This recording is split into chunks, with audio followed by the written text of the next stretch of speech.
Miesha, you're now traveling all around the world with the UFC. How's this new life been for you so far? It's been great. I've been very busy, and I get to interact with the fans more. So for me, it's been a very nice transition. What's the best place so far you've been after you stopped fighting?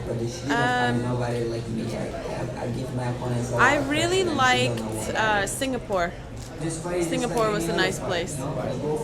It's just so futuristic. I like architecture, and the architecture there is like it's very unique. You feel like it's 30 years in the future, so it's just very interesting. Being around the UFC every week in every country and following events, does that make you feel that itch to come back again, or is it the opposite for you? No, I'm perfectly happy being a part of the UFC in a different way. I feel like I get to do more things now that I enjoy, so it's better. Not even the flyweight division being close to being official makes you think about it? No way. I would never want to cut to flyweight. Like, no way. I like food too much. What about featherweight?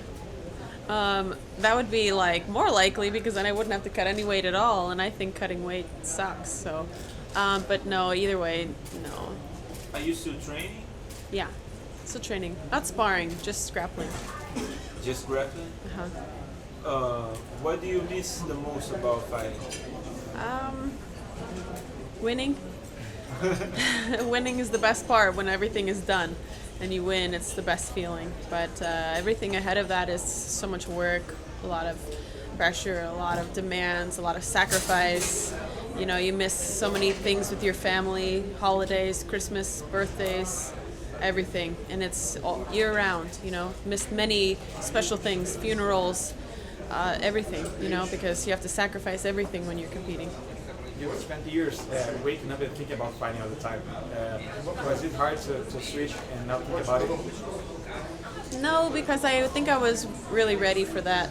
So it was a scary change because it was a big change, but everything's been going very nicely, so it's been okay. Are you involved also with coaching still? Are you still coaching fighters? I try to help my fighters at my gym as much as possible. I train at Extreme Couture, so when I'm there, I will teach them. But coaches work with their fighters 24 hours a day. You know, it's a full-time job, so I can't coach full-time, so I just try to help when I'm there. Obviously, here I am a week away, you know, so the coaches have their jobs, and when I'm there, I try to help as much as I can. Are you interested in maybe delving deeper into that, into coaching full-time? Yeah, I would like to coach full-time, but I just have to slow down. You know, I can't be gone everywhere all the time because the fighters need their coaches there all the time. So coaches have a very hard job. Nobody gives them enough credit. They're there all the time. They're mentors. They're like parents. They're like your best friend, your everything. And they put the game plans together for you. They do everything. They help you cut weight. And I couldn't be here doing this. I couldn't be traveling all over if I had fighters to take care of. So maybe when my life slows down a little bit, then I could do it full time. You're just going through this transition to fighter to former fighter, and there are a lot of pressure around Ronda Rousey after her loss, and she should come back or not.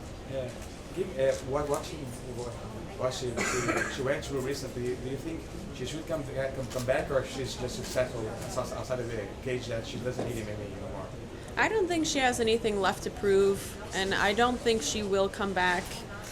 But, I mean, that's a decision that's only for her to make. She should only come back if she really has the desire to. If she comes back, is that a fight that would interest you to come back to? No, I mean, if I was to come back, obviously that would be it, but I don't think she's in the position to really speak about it, and neither am I, so it's all like imaginary. One of the big topics of the week was Cyborg and Jermaine her decision to give up the belt to not fight Cyborg. What are your thoughts on this situation? I think it's, as the champion, you should fight everybody, but I do understand what Jermaine is saying. You know, she can make 135. She is a 135 fighter, and she feels like it's not fair. She feels like it's not a fair fight, so that's her decision. But you have to imagine that moving up to 145, she would eventually fight Cyborg. So just change of stances about fighting her immediately. It's have something to do about fear. Spracchieri was here yesterday, and he mentioned that he thinks it's fear. Well, fear is a different thing when you talk about, when fighters talk about fear. You know, I don't know. I think that she should fight Cyborg, but I think she feels like Cyborg has been caught using things that are unfair, and therefore she feels like it's not a fair fight. Obviously, she's the smaller female in there, and I mean, I don't know how I should say she should feel about something, you know?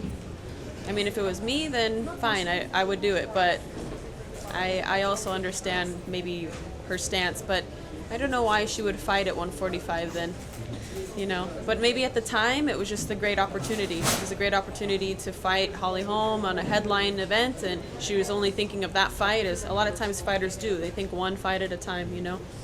And now this isn't the fight she wants anymore. What are your thoughts on the whole Cyborg Angela Magana situation? That was a great day for me. I thought it was wonderful.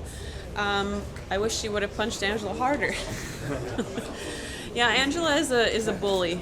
You know, she's like a child who never grew up, and it's not right. And I think that there should be harsher consequences for people who publicly bully people on the internet, in person, everything. So I think she had it coming, and I don't blame Cyborg a bit. I hope that the legal system looks at everything, because, I mean, she really had it coming. So I'm Team Cyborg all the way with that. What's your take on tonight's fights? Who do you think wins between Jose Aldo and Max Holloway? I like Max a lot, but I think that Jose Aldo takes this fight because of the kicks. I think that's what makes the difference in this fight. Both are great strikers, but Aldo actually has a longer reach, even though Max Holloway is taller. And Jose Aldo's proven to be one of the best strikers, and his kicks are better than anybody's, I think, in the UFC. So if he can stay outside of punching range too anyways, and chop the legs down of Max, then I think that this is his fight to take. What about Claudia Gadelha versus Carolina? Yeah, I think Claudia Gadelha beats everybody in the division except Joanna, you know, and maybe one day she could beat Joanna, but it's just that matchup of hers is stylistically, it's difficult. But I think everybody else, she beats everybody. In the strawweight division, you think there's a big gap between number one, number two, and the rest right now? Yeah. There is a bit. Yeah, there is a gap, definitely. I think Claudia beats just about everybody, and then I think Joanna, obviously, you know, she's the champ. So I think Claudia has given Joanna her best fights. It's clear that she's the second best. How do you feel the new flyweight division will play out? Who do you see coming up or coming down to that division? Who do you think is the best flyweight currently in the UFC? It's hard to say because I don't know who they're signing, you know, the 125 females, so I would just be guessing like 135 females. I think that Juliana Pena could do really well at 125. She's always been a smaller 135er.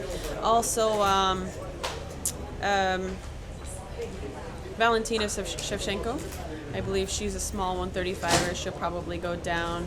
Joanna may possibly go up. It actually makes the divisions very interesting because you have a lot of change where possibly girls who are cutting too hard to make 115 can actually be at 125 where they should be. And then you have some girls who are a little too big for 115 but too small for 135. You know, I think Jessica Ai is another one. She's smaller in the division. Possibly Sarah McMahon. Amanda Nunes said she can make 125, and Joanna already talked about moving up. If those champions fight one day at 125, how do you think that fight would go? Ooh, that's tough. I think Amanda struggles stylistically with females who are better strikers than her. She really has been doing well with the grapplers because It's like she's made for striking. I mean, she's very, very talented, but when someone's been striking since they're very small, I think that they have an advantage against Amanda. And I think Joanna would be very fast at 125 and hard to get a hold of. So, I don't know, that would be a difficult one. Then Amanda's got great judo and she's got a good ground game, better than most of the girls I think that Joanna has fought so far. So it's interesting. But I think wrestling and grappling makes Amanda more tired than striking. Miesha had a situation in New York with Mika. She was almost removed from the card because she had a silicone. You think that's a problem for female fighters in this rule? No, I think it's silly. I think that's nothing that it should be even like a possible discussion. I think that a man made that rule and it's extremely stupid. Sorry. Yeah.